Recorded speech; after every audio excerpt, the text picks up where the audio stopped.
Bonjour les amis, je suis là avec une violoniste que j'ai rencontrée ce matin dans une église, Marie-Caroline Rogotas.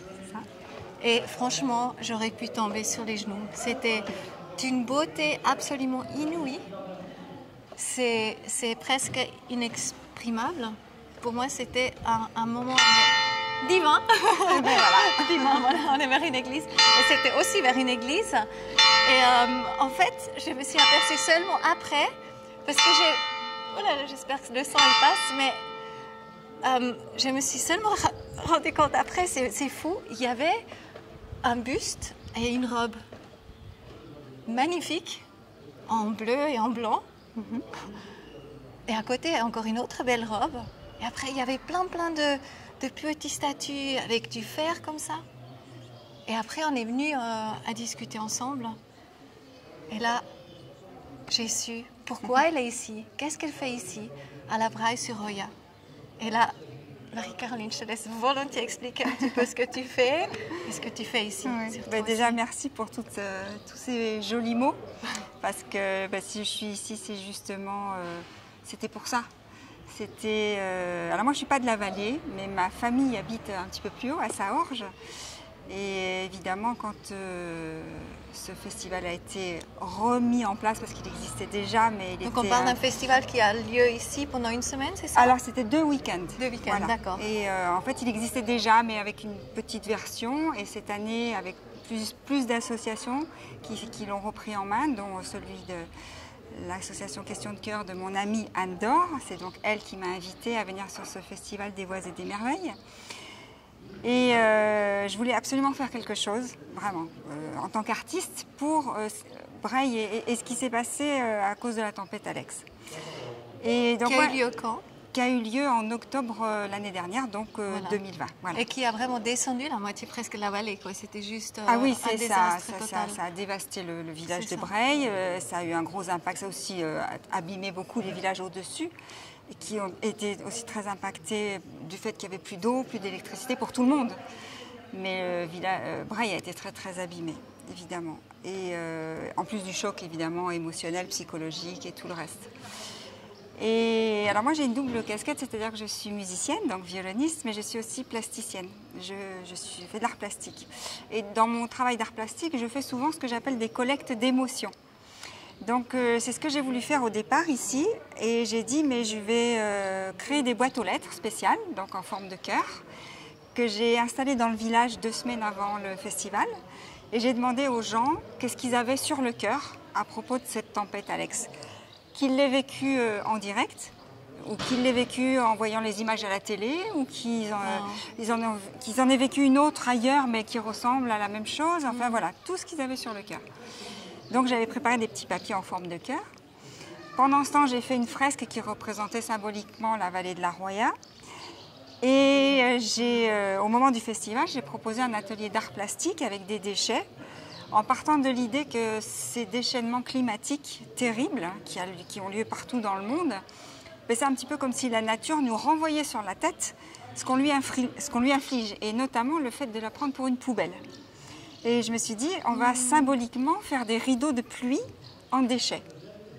Voilà, donc on a fait tout ça. J'ai fait tout ça avec les gens qui ont bien voulu participer. Et puis, donc le week-end dernier, il y a eu un concert avec un de mes amis aussi qui est percussionniste et qui a un groupe qui s'appelle Ça Percute, avec des bidons, avec des jeunes. Il y a eu des jeunes aussi qui étaient en difficulté, qui étaient là. Et on a fait un concert où, avec les bidons, ils ont recréé un peu l'ambiance de la tempête, enfin l'orage, la pluie, tout ça. Et un de mes amis comédiens, Patrick Mégal, a lu une partie des messages qui ont été déposés dans les boîtes aux lettres. Voilà. C'est beau. Alors par contre, il y en a eu tellement qu'on n'a pas pu tous les lire. Évidemment. On en a choisi quelques-uns. Oh voilà. là là. Et donc à la fin du concert, on a collé tous les cœurs sur la Roya, enfin sur la fresque dans la Roya pour la remplir d'émotions. Voilà. Donc en fait, c'était tout ça mélangé. Voilà. Et donc, on s'est rencontrés, toi et moi, ce week-end parce que, étant violoniste, et donc la fresque étant dans la chapelle, où j'avais également 2 robes exposées. Les sculptures dont tu parlais en métal, ça c'est pas moi, ça c'était Wilfried Bricourt. D'accord. Voilà, qui est un artiste génial, aussi un bénévole qui a été là tout le temps, enfin qui continue à être là pour les sinistrés et qui du coup a ramassé des déchets de la tempête Alex et on a fait des œuvres très symboliques, très émouvantes. Avec des gens qui courent, avec des gens qui jettent dans l'air, avec vraiment très dramatique en fait. C'est ça, il a recréé en fait ce qui s'est passé pendant la tempête avec les déchets de la tempête. Donc c'est très symbolique, très émouvant. La chair de poule. Et donc moi j'avais juste exposé 2 robes avec lui aussi en déchets, donc tous se rejoignaient. Et en fait voilà, quand j'ai vu ça dans la chapelle, une chapelle en plus ça sonne super bien, je me suis dit j'ai envie de jouer un peu de violon. Et donc j'avais décidé, voilà, je mets juste comme ça de manière très informelle de jouer un Ave Maria ou une méditation de Thaïs et au milieu des sculptures de Wilfried et devant cette fresque remplie d'émotions et voilà, je crois que le violon, la chapelle, tout s'est marié et a fait quelque chose de très émotionnel et tout à fait improvisé en fait.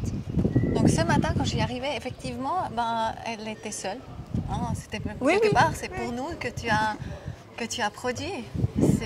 En fait, c'était même pas pour faire devant les gens. J'avais envie, j'avais ce besoin de jouer. Voilà. Et moi, on était témoin. Donc, c'est vraiment être au bon moment, au bon endroit et rencontrer les êtres qu'on a le droit de rencontrer. Vraiment, je te remercie. Raconte-nous la robe, qu'est-ce que c'est? Alors la robe, c'est parce qu'en fait, justement, moi, je suis très... Là, c'est vraiment le suspense. C'est depuis le début, la robe, et puis voilà, maintenant, on sait l'histoire, et maintenant, la robe. Et en fait, je suis très sensible à l'écologie, et je voulais, en tant qu'artiste, faire quelque chose.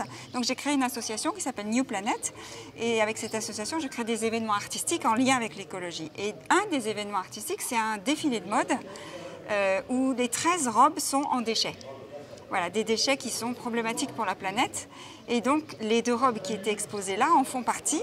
Donc, il y avait une robe en capsule de café, capsules en aluminium, qui sont terribles pour la planète. Et donc, cette robe qui a eu beaucoup de succès, qui est faite en masques chirurgicaux.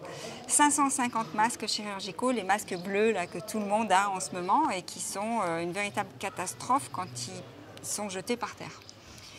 Et donc voilà, c'est une robe qui s'appelle Pandémique et qui est là pour interpeller sur juste de jeter les masques dans une poubelle. Juste ça. Voilà. Et après, le symbole, il est tellement plus grand parce qu'en fait, avec quelque chose de horrible, en fait, tu crées de la beauté. En fait, tu transcendes tout ça. C'est exactement sur ce thème-là qu'on s'est retrouvé avec cet artiste Wilfried. Donc, c'est pas avant le festival du tout. C'est qu'en fait, on transforme le négatif en positif. C'est ça. Voilà, moi, ça fait très longtemps que je fais ça avec les déchets et qui deviennent des sculptures. Quand je trouve des cartons dans la rue, j'en fais des chapeaux en dentelle de carton. Enfin, voilà, tout est bon à transformer. Et c'est exactement ça, en fait. Voilà, la pandémie, c'est quelque chose d'absolument terrible et pour le monde entier. Et en même temps, là, c'est une belle robe. Voilà. En tout cas, vraiment, merci pour ce moment que je me rappellerai toute ma vie. Merci vraiment, en tout cas pour ton enthousiasme parce que c'est génial. Merci beaucoup. Génial. Et puis, on va s'échanger encore un petit peu plus maintenant parce que voilà, avec The New Earth Manifesto, avec Humus, avec tout ce qu'on fait, tu vas voir, je pense qu'on a beaucoup de choses. On pourrait construire des choses ensemble. Et là, vraiment, tu as joué assez aujourd'hui, je le sais bien. Mais comment on pourrait t'écouter? Parce que ce serait important. Comment on peut te trouver? Comment on peut t'écouter? Alors, à travers mon association, puisque j'écris des spectacles dans lesquels je joue. Parfois, je fais les décors aussi. Mais voilà, des spectacles de musique classique ou de musique de film. Aussi. Voilà. D'accord. Et tu as une adresse et puis... Oui, bien sûr. Alors, l'adresse par cœur, je ne sais pas, c'est du site tu vas internet. Nous donner, on va la mettre dessous, puis peut-être tu as des films YouTube comme ça où on te voit. Oui, j'ai une chaîne YouTube aussi, oui. Ah oui, alors super. Bon, on a tout, on sait. Alors, mille merci Marie-Caroline. Merci beaucoup. Merci beaucoup. Yes.